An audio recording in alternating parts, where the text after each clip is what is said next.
Hello, Megamaniacs and Homebrew fans. I'm Mr. MegaManFan, and today we are looking at Anguna, Scourge of the Goblin King. Right off the top, I want to thank Soul Goose Productions. They sent me a very nice email along with a press kit and a digitally watermarked copy of the game for use in emulators or various EverDrives. Initially, I thought I was going to be out of luck reviewing this because it didn't work on OpenEMU on my macOS computer, but as it turns out, it does work in the SD card slot of an Analog NT Mini Noir version 2, which is what we are watching right now.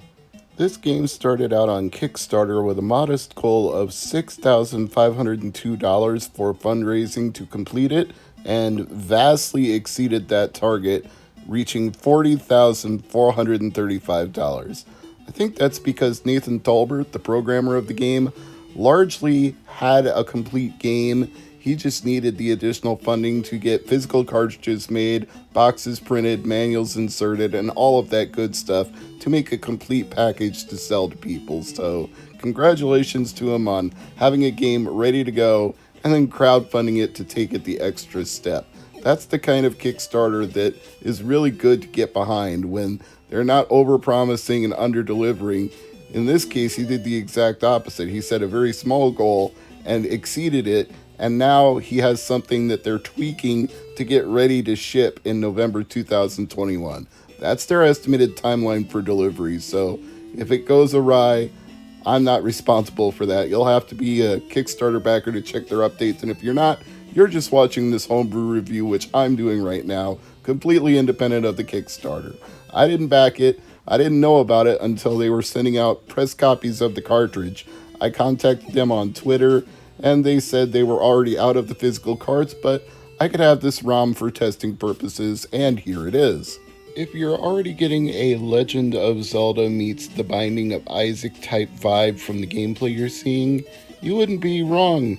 I find it to be very comparable to both of those games. Top-down, dungeon exploring, attacking monsters with a weapon as you go from one room to the next, collecting the items that they drop. They drop arrows, they drop health, they drop anything that you might need, including a key to get to a locked room. So you have to go around slaying them all, not only for the items they hold, but to level up. And each time you level up, which seems to be in multiples of 16 experience points from my testing session with the game, you get your health restored and you get your hit points increased. So it levels you up in those areas, and I presume makes you stronger when you attack the monsters as well. But I haven't determined the exact ratio for how hard you hit them or how hard they hit you. Now, as you're about to see, I did encounter a couple of errors while testing this game, which I can only assume is because they couldn't determine every platform and every emulator somebody would be using this on. But in my case, when I tried to do a save game, it failed, and when I tried to pull up the list of enemies, it crashed entirely. Now, this does have a custom mapper, and that's outlined in the email they sent me, which is why it didn't work on OpenEMU, and is probably also the reason that it crashed when I was playing it off an SD card. But that's the nature of the game, so to speak, pun intended, because they're trying to make a very custom NES cart that does things that even emulators have not kept up with.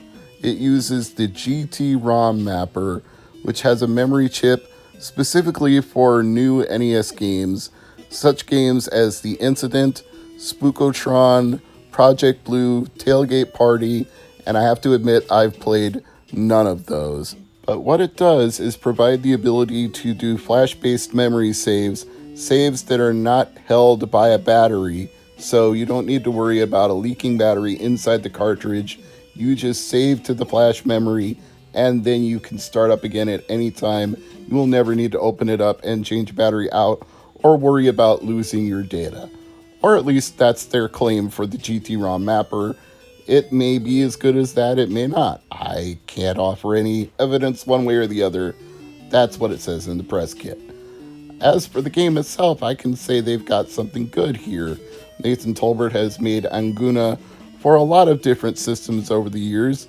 Reportedly, he's done it for Game Boy Advance, Nintendo DS, and even Atari.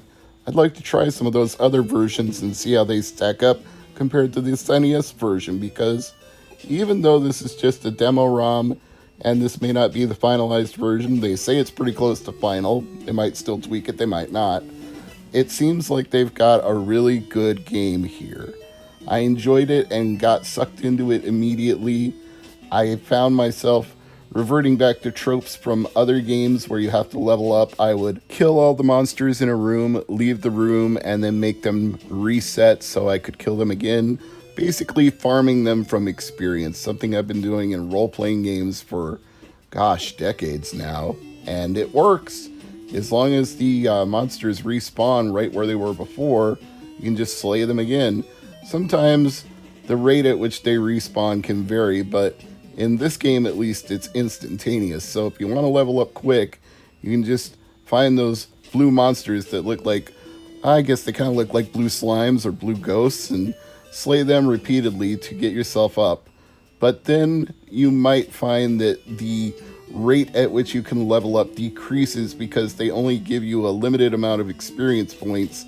And if that table that they use in the game for leveling increases logarithmically, exponentially, or even on a curve upward, then you're not going to get to the next level very fast.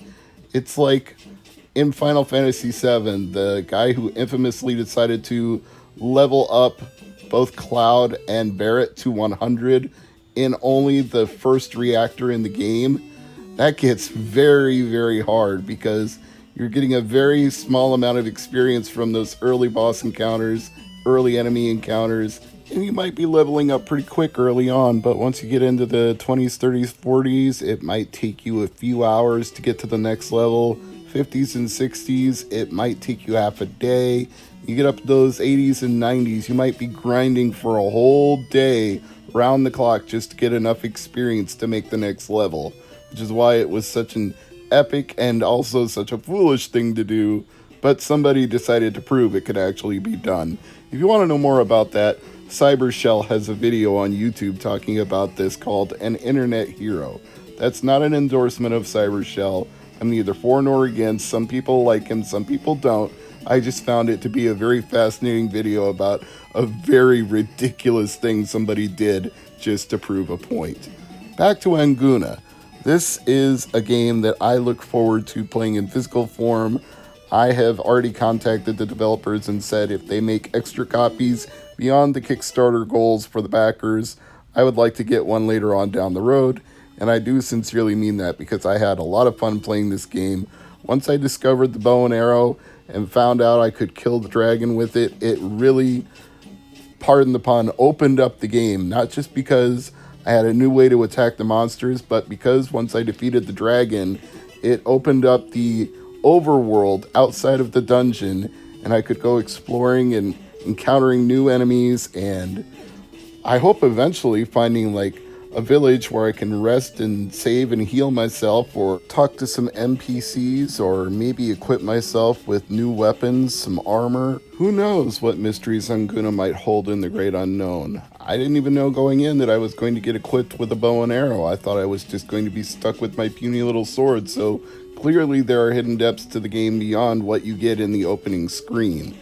And to conclude the video, let's give you the plot summation as was provided to me by Soul Goose Productions. Scourge of the Goblin King is a brand new RPG or A-RPG for the original NES.